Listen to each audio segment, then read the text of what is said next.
What is up, guys? Welcome back to the DaSamNudge Tower series. I know I didn't upload on Wednesday like I usually do, but that's why we're here on Saturday doing this video.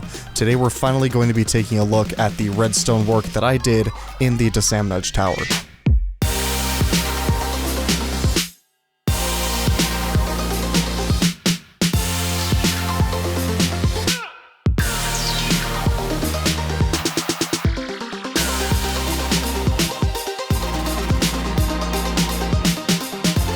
For this redstone explanation, guys, we're going to start right where we left off in the last video here in Boss Club. There's already a few things that I went over in that video that I'm not going to go over again just for time's sake, but I will show you this. We finally have the server running properly, still on 1.17, but look at this. This is how the pool lights are supposed to look.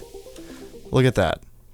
Much nicer than you guys saw I'm running in the last video. Same with the dance floor over here. Take a look at that. This is how it's supposed to look all the time. I still have no idea what was causing the massive lag issues that we were having for the tour of Boss Club. Anyway, let's go ahead and take a look in the mechanical room. Now, you guys got a little bit of a preview of this in the last video we did on this tower. Right over here, we have the lighting controller. As you can see, there's 5 zones. Going left to right here, we have outdoor lighting, Boss Club, the parking garages, the main lobby, and the office hallways. I know it says office hallways, that's what those upper floors were originally supposed to be. However, it ended up not being that way, and I just never changed the sign. So sorry about that little inconsistency here. But that's basically that right there. There's also a switch here that controls all the lighting zones at the same time, so that's pretty sweet. You'll also notice to the right there's a lockdown controller. We're not going to go over that in this video, but if you're interested in the lockdown system as well as the fire alarm system, be sure to come back on Wednesday because we will have full detailed explanations on how both of these systems work. So now we're in this room underground, and basically this contains all of the controllers for the lighting zones around the tower. This is similar to what I did for the management center, however it's a lot nicer here. As you can see, each zone has its own room. So we're going to go ahead and start with the outdoor right here. This little clock right here pulses the light at the top of the antenna on the top of the building. And then if you look over here, we have all the command blocks for the lights. While the lights are off, this bedrock block right here turns into a redstone block, powers the top command blocks, and turns the lights off. As you can see, I've labeled on this side, bottom is on, top is off. Pretty simple design, but it works. It actually works quite well. And it pretty much continues here. We have the master controller here, which basically just sets either bedrock or redstone blocks above every single lighting zone. This is for the parking garages, as you can see. Only 3 command blocks needed because there's not much separation up there. Now, the lobby and penthouse, you'll notice a fire alarm NAC extender sign here, but as you can see, that NAC extender has been deprecated because I found a better way to do it, but we'll get more into that in the next video. So this right here controls the lobby, and over here we have the penthouse controllers. As you can see, I thought there would be a lot more than there actually are, but here's the 3 there. As you can see, we have one for the lobby of the penthouse, we have the right wing, and I believe this is the left wing, I just never labeled it. Now, Boss Club is where it starts to get a little bit more complicated. As you can see right here, this is the entrance for the Boss Club controller, and as you can see, it's quite a big zone, so I was more thorough with labeling these. The first command block here shows the indicator above the button, and then we have all the baseboard lights, the pool lights, the overhead lights, more baseboard lights, the nature tank, that's the most important part of the club, guys, the stage, and baseboards around the dance floor. And it continues over here. We have the baseboard lights around Boss Pub, bathrooms, entrance hall left, entrance hall center, and entrance hall right, locker room, and lounge overhead. And this little deal right here controls the dance floor because, as I mentioned in the other video, there's a lot of complication that went into making that dance floor work the way it does. And this is how I did it. This is how I tied in the multiple different lighting modes over at the dance floor with the full tower lighting system. And the lockdown controller is also in this room, but as I said, we will not be going into that in this video. Alright, so we're back in the club now. I'm gonna go ahead and show you this one more time just because it's so cool. This is basically the clock system that controls the redstone lights flashing up here on the dance floor and around the speakers. Now, I did mention that I programmed all of this just one by one, and it took absolutely freaking forever, but the final outcome and the look was totally worth it because, as you can see, this looks absolutely freaking sick. I could not be happier with the outcome of how this whole dance floor setup looks. So there it is, guys.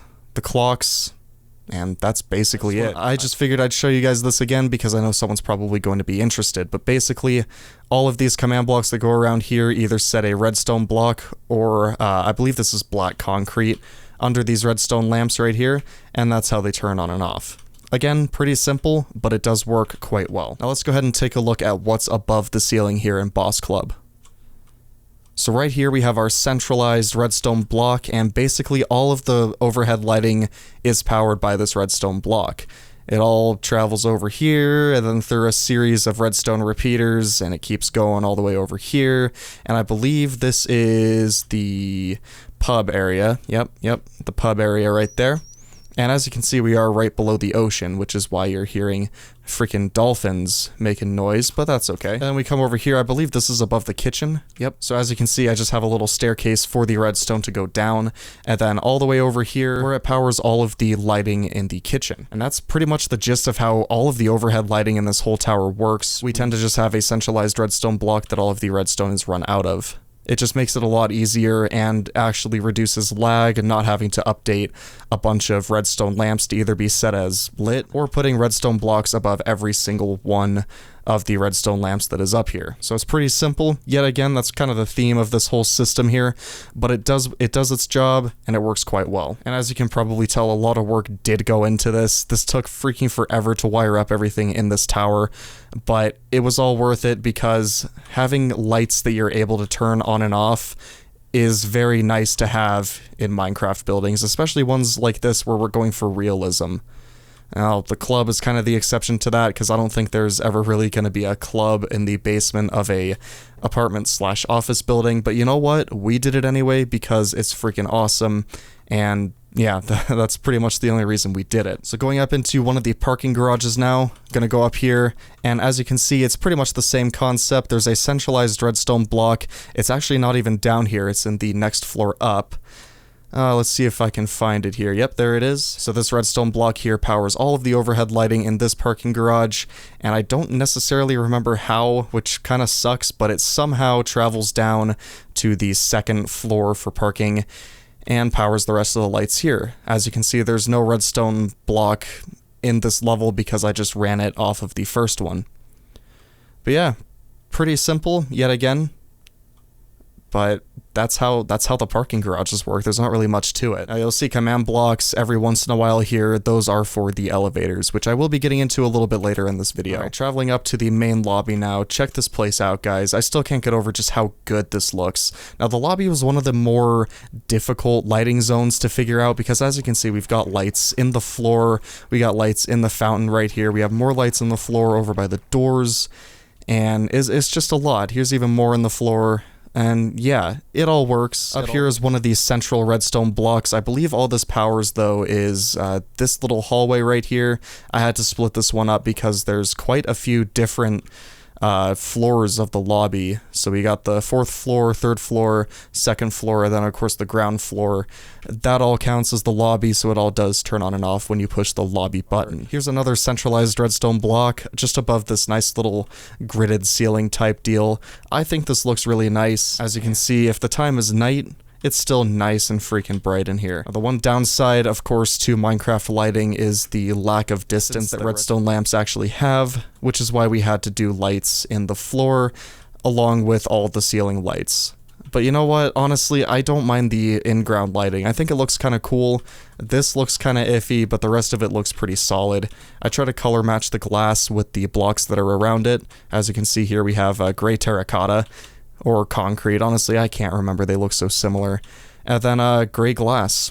Pretty simple, but it looks nice. Now, I'm sure a bunch of you are actually probably getting pretty bored listening to me talk about pretty much the same thing over and over again, and that's why this video is so short, because most of the tower is basically done exactly how I showed you, with the exception of the apartment floors. That took a lot of work. That was probably the most time I spent on lighting and redstone in general in this whole building, so I'm going to go ahead and show you guys what I did. So here we are on one of the apartment floors. They're all done exactly the same way, which is why I'm only going to show you guys one, but if we take a look in here at one of the apartments, I gotta go back into creative for this, but let's go ahead and turn on a light.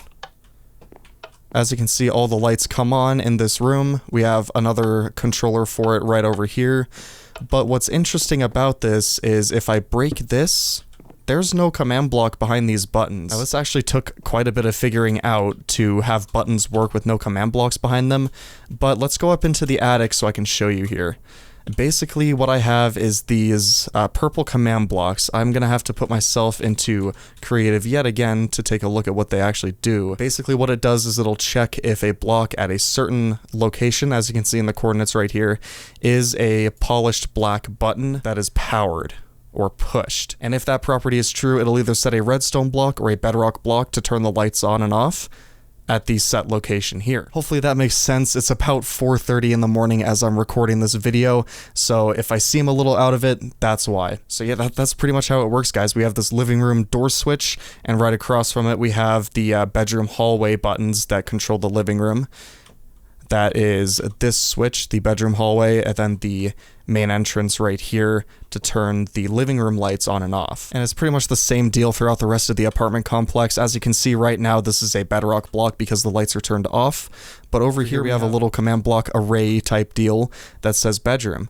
And that just corresponds to these buttons right here that turn on and off the lights in the bedroom. As I said, guys, this took absolutely freaking forever to figure out and how to make it actually work properly, but once I did make it work, it was quite nice because as Brandon mentioned in a few of the videos before this one, he did not take into consideration space for redstone, which is why there's only one block between the hallway and the actual apartment, so I had to figure out how to make it work without putting a command block behind these buttons. Once I figured it out, it was just a matter of having patience to sit up here and type a bunch of different coordinates. As you can see, there's quite a few command blocks up here that I had to program one by one. It took forever, as I've said a bunch of times, but it was totally worth it because it's so nice just to have lights that you're able to control. So we're back in the club here. I'm going to end off this video by showing you guys the elevators right here. So as you can see, this one's over in the lobby, and the one over here is on P2, which is the lower level parking. There's also a security camera in there that's supposed to be in the cab of the elevator, but as I said, we were having some issues with the server and it just didn't want to work. So right here we have room B302, the elevator controls. So let's go ahead and take a look in here. I know Brandon already showed this a little bit. I'm not really sure why that light's off. Hold on just a second. There we go. So this is the elevator control room. We have two controllers right here. This is the west elevator. And this is basically how it works. If you want to see a detailed explanation on how this all works, go watch the Server Management Center tour, because we actually had Andrew here explaining how all of this worked. Yeah, here's the other controller right here, and that's pretty much it. Back here in these rooms, behind each controller is a kill button. I'm not entirely sure what the purpose of that is, but Andrew said that it's helpful to have just in case you need it, and I accidentally pressed it once. I guess not accidentally, but I pressed the button once because I was like, oh, what does this do? And I found out the hard way that it kills the elevator. We're going to go over to this one right here and press the call button, and you'll be able to see it come down.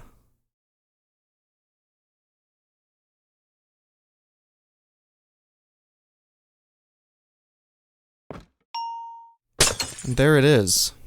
Oh, I forgot to mention, the up arrow is green and the down arrow is red.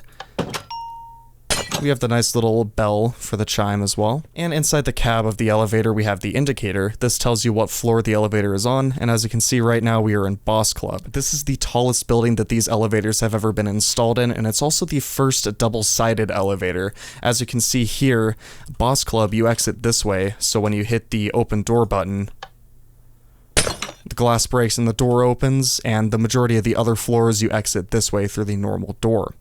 So we're going to go ahead and hit the pick floor button. As you can see right there, your floor selection pops up in the chat, and you just click on whichever one you want to go to. Now, just for this demonstration, I'm going to go up to the 5th level just to save some time. As you can see, we are now moving. Got the nice little internal beeper. And you can also see that the sign is changing with which floor we are at. So floor 2, floor 3, floor 4, and floor 5 right here. And here we are, guys, at the TV studio floor. Now I'll show you the red arrow for the down selection here. Check that out right there. pretty nice touch, I think. So I'm gonna go ahead and call it back to the lobby so you can actually see the elevator moving in the shaft. And there it comes. Now the only issue with this elevator, and it's actually a Minecraft limitation, is the fact that it moves one block at a time instead of smoothly moving, but that's an issue with Minecraft limitations. There's nothing anyone can really do about it, which is kind of a shame because it would look a lot nicer if it could just move smoothly instead of jumping up one block at a time. But there you go, guys. That is going to be it for the tour of all of the redstone work that went into the DaSamNudge tower.